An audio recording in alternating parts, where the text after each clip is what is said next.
আসসালামু আলাইকুম।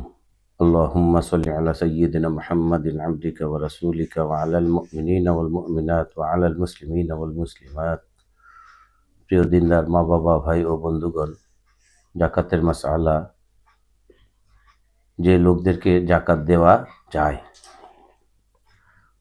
ফকির অর্থাৎ যাদের নিকট সন্তান সন্ততির প্রয়োজন সমাধা করার মতো সম্বল নেই, অথবা যাদের নিকট যাকাত ফেতরা ওয়াজিব হওয়ার পরিমাণ অর্থ সম্পদ নেই।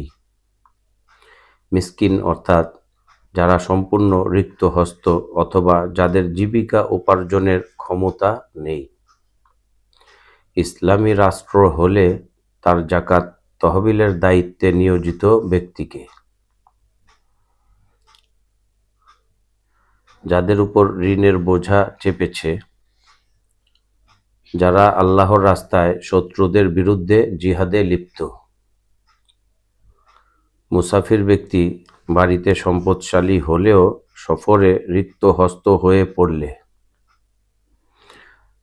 যাকাতদাতার ভাই বোন, ভাতিজা ভাতিজি, ভগ্নিপতি, ভাগনা ভাগিনী, চাচা চাচি, খালা খালু, ফুপা ফুপি, মামা মামি, শাশুড়ি জামাই, সৎ বাপ ও সৎ মা ইত্যাদি, যদি এরা গরিব হয়। নিজের গরিব চাকর নৌকর বা কর্মচারীকে দেয়া যায়, তবে এটা বেতন বাবদ কর্তন করা যাবে না।